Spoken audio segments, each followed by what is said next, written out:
$1-2 million বার্ষিক বেতন মানে আপনি 3-0 কোটি টাকা পাচ্ছেন শুধুমাত্র এই বাতিঘরটি পাহারা দেওয়ার জন্য। এখানে কাজ করার সময় আপনাকে দেখার জন্য কোনো বস থাকবে না। আপনি যখনই ইচ্ছা আরাম করে ঘুমাতে পারেন, আরাম করে উঠতে পারেন, দৃশ্য উপভোগ করতে পারেন। আপনার কাজ হবে নিশ্চিত করা যে বাতিঘরের উপরের আলো ঠিকমতো কাজ করছে। এতটুকুই। শুধু একটা আলো ঠিকঠাক কাজ করছে কিনা দেখার জন্যই আপনি 3-0 কোটি টাকা পাবেন। কিন্তু দুঃখের বিষয়, ভালো খবর এখানেই শেষ। আর খারাপ খবর হলো, এটি পৃথিবীর সবচেয়ে বিপজ্জনক কাজ। জুম অন বাতিঘর পাহারা দেওয়া। কারণ এটি সমুদ্রের মাঝখানে অবস্থিত। তার আগে আপনারা এই কাজের জন্য সিভি পাঠান। এছাড়া শুনুন, এখানে কেউ আপনার সাথে কথা বলবে না। সর্বত্রই একাকিত্ব থাকবে। এবং সবচেয়ে বিপজ্জনক বিষয় হলো এই এলাকায় প্রচুর খারাপ ঝড় হয়। এবং ঝড়ের ঢেউ তারা টাওয়ার পর্যন্ত আঘাত করে যা কয়েক মিটার পর্যন্ত উঁচু হতে পারে। এই কাজটিতে মৃত্যুর ঝুঁকি থাকতে পারে। এই ছবিটি একটি উদ্ধার অভিযানের সময় তোলা হয়েছিল। এখানে স্পষ্ট দেখা যাচ্ছে যে বাতিঘর রক্ষক নিচে নেমে গেছেন। যদি এই ঝড়ের ঢেউ পুরো বাতিঘরটি ঢেকে ফেলত, তবে তার জীবনের ঝুঁকি থাকতে পারত। এসব জানার পরও আপনার সাহস থাকলে এই কাজের জন্য আবেদন করতে পারেন। তবে এই অদ্ভুত কাজটি দেখে আপনার মনে প্রশ্ন জাগতে পারে, কেন এই বাতিঘরটি তৈরি করা হয়েছিল এবং কেন এটি প্রয়োজনীয় যে বাতিঘরের আলো সর্বদা চালু থাকা উচিত। এর জন্য আমাদের দেখতে হবে কিভাবে বাতিঘরের শুরু হয়েছিল। তাই এটি প্রাচীন কালের ঘটনা, যখন ভ্রমণের জন্য কোনো রাস্তা তৈরি হয়নি, এমনকি কোনো গাড়িও ছিল না। দীর্ঘ পথের জন্য ভ্রমণের সেরা উপায় ছিল পানি। মার্সিয়াস নামে একজন ক্যাপ্টেন ছিলেন। তিনি খুবই শক্তিশালী নাবিক ছিলেন এবং তার বিপজ্জনক সমুদ্র যাত্রার জন্য পরিচিত ছিলেন। তার সাথে একটি ঘটনা ঘটতে চলেছিল। প্রাথমিক দিনে জাহাজগুলি কাঠ দিয়ে তৈরি করা হতো। তাই এক রাতে ক্যাপ্টেন একটি খুব অন্ধকার স্থানের মধ্য দিয়ে যাচ্ছিলেন পানির মধ্যে। পানির নিচে বিশাল পাথর ছিল যা তার জাহাজে আঘাত করেছিল। জাহাজটি আঘাতপ্রাপ্ত হয়ে উল্টে যায় এবং তারা অনেক ক্ষতির সম্মুখীন হয়। এ ঘটনার পর ক্যাপ্টেন মার্সিয়াস ভাবলেন যে এই সমস্যার সমাধান অবশ্যই থাকতে হবে, যা তাদের এই ধরনের বিপদ থেকে সতর্ক করতে পারে। এখন এটি একটি সমস্যা।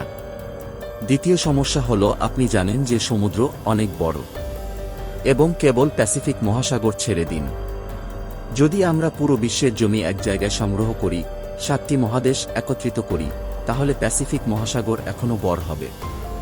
এটি ভুলে যান। যদি আমরা এই এলাকায় 5টি চাঁদ রাখি, তবু প্যাসিফিক মহাসাগর বড় হবে।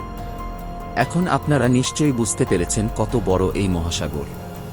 পুরানো দিনে যখন নাবিকরা এই খোলা পানিতে ভ্রমণ করতেন, তখন তাদের ধারণা ছিল না পরবর্তী স্থলভাগ কত দূরে, এমনকি রুট কোথায় তাও জানতেন না। সেই যুগে ন্যাভিগেশন ছিল বিশ্বের সবচেয়ে বড় সমস্যা। ন্যাভিগেশনের জন্য কোনো জিপিএস বা উন্নত সিস্টেম ছিল না যা নাবিকদের পথ নির্দেশ করতে পারত। জিপিএস 1973 সালে আবিষ্কৃত হয় এবং 1978 সালে জনসাধারণের জন্য উপলব্ধ হয়। আমরা মাঝে মাঝে গুগল ম্যাপে টার্ন দেখতে পেলেও টার্ন নিতে ভুল করি। তাহলে এই পুরানো দিনের লোকেরা কি করত? সুতরাং এই নাবিকদের সূর্যের উপর, তারাদের উপর এবং কিছু প্রাথমিক ন্যাভিগেশন টুলের উপর নির্ভর করতে হতো এই শেষ না হওয়া সাগর পাড়ি দেওয়ার জন্য। এই ন্যাভিগেশনের কারণে আরও 3-4টি সমস্যার সৃষ্টি হতো। যেমন ক্যাপ্টেন অ্যালিস এসেছিলেন। পুরানো দিনে ক্যাপ্টেন তার ক্রু নিয়ে প্রশান্ত মহাসাগর পার হচ্ছিলেন। রাতে হঠাৎ মেঘ এসে তারাদের ঢেকে দিল। তারা পথ খুঁজছিলেন। এরপর সমুদ্রের এই অংশে খুব শক্তিশালী ঝড় আসে। সুতরাং তারা পথ হারিয়ে ফেলে। সকালে তারা খোলা মহাসাগরে হারিয়ে যায়। ক্রুরা খাওয়ার কিছুই পায় না এবং পান করার কিছুই পায় না। ক্রু ক্ষুধা ও তৃষ্ণায় কষ্ট পেতে থাকে। আপনি নিশ্চয়ই জানেন আমরা সমুদ্রের পানি পান করতে পারি না, কারণ এটি খুবই লবণাক্ত। এটি পান করলে একজন মানুষ মারা যেতে পারে। সুতরাং পানিতে থাকলেও তারা তৃষ্ণার্ত ছিল। অনেক ক্রু সদস্য মারা যান। ক্যাপ্টেনের স্থলভাগ খুঁজতে খুব কষ্ট হয়েছিল এবং অবশেষে তারা সেখানে গিয়ে থামে। এখন বিশ্বের প্রথম বাতিঘর শুরু হতে চলেছে প্রাচীন মিশরের আলেকজান্দ্রিয়া শহরে। সেই স্থানের শাসক ছিলেন পেটোলমিয়ায়। তার রাজ্য সেই সময়ের জন্য একটি সঠিক বাণিজ্য সংস্কৃতির কেন্দ্র ছিল।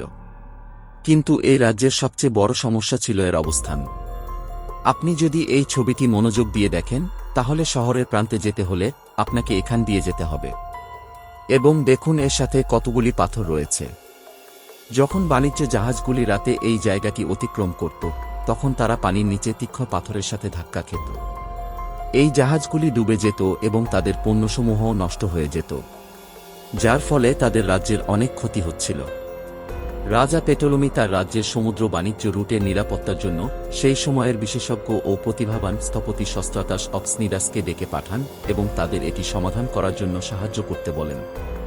তারা দুজনে মিলে একটি অত্যন্ত বড় উজ্জ্বল মিনার তৈরির পরিকল্পনা করেন, যা জাহাজগুলিকে নিরাপত্তার দিকে নির্দেশ করবে এবং পানির ঢেউয়ের নিচে বিপদের বিরুদ্ধে সতর্ক করবে। দৃঢ় সংকল্প নিয়ে সস্ত্রাতাস তাদের কাজ শুরু করেন, কিন্তু তারা জানতেন না যে তারা যা তৈরি করছেন তা প্রাচীন বিশ্বের অন্যতম শ্রেষ্ঠ প্রকৌশল বিস্ময় হতে চলেছে।